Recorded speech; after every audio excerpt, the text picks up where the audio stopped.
গুরু গ্রহণ মানুষ করে গুরুকে অনুসরণ করার জন্য।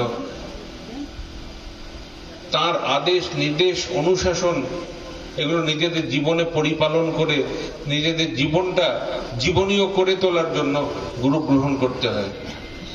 বাঁচার জন্য, বাড়ার জন্য, ভালো থাকার জন্য, আনন্দের জন্য, শান্তির জন্য। কিন্তু যখনই আমরা তাকে এক ঘরে এক পাশে সরিয়ে রেখে দিই, ওই তুমি ফটোর মধ্যে থাকো, তুমি মন্দিরের মধ্যে থাকো, ওই আমরা তোমাকে একটু ধূপ দ্বীপ দেবো, একটু মাথা ঠুকে দেবো, তাহলেই হবে।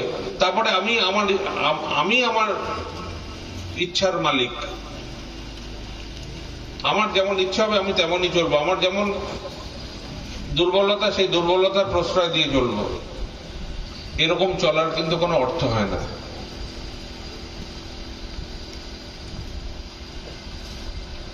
আমরা সংকল্প নিই তার আদেশ নির্দেশ অনুশাসন আমাদের জীবনে মূর্ত করে চলব। এটাই কিন্তু তাকে নিয়ে চলার শর্ত। এই জন্যই মানুষ গুরু গ্রহণ করে। তাকে আমাদের জীবন থেকে যতটা দূরে দূরে করে রাখবো, আমাদের জীবন ততটা মরণের দিকে এগোয়।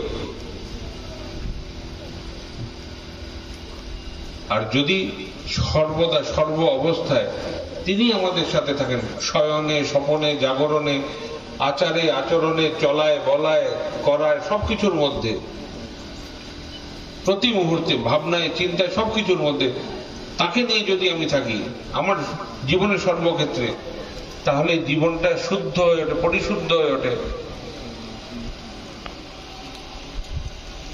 সেটাকেই বলে প্রকৃত বাঁচা, প্রকৃত বাড়া।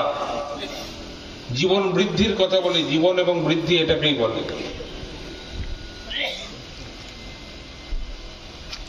এটা যদি আমরা না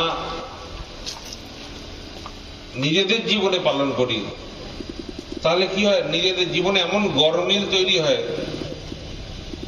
ভাবা বলা করার মধ্যে কত গরমিল তৈরি করি আমরা। আর তার প্রভাব পড়ে আমাদের নিজেদের সন্তান সন্ততির উপর। তারা আমাদের থেকে কোনো প্রেরণা পায় না, তাদের জীবন এরকম ছন্ন ছাড়া হয়ে ওঠে। তারা আমার থেকে কি পাবে? তাদের জন্ম দিয়েছি, তারপর বাবা ওই জন্ম দিয়েছি, তার পিছনে টাকা খরচ করলেই, তাকে একটা ভালো স্কুলে দিলেই, তাকে ভালো জামা কাপড় কিনে দিলে, একটা ভালো মোবাইল কিনে দিলেই, তাহলে সে সন্তুষ্ট। সেটাই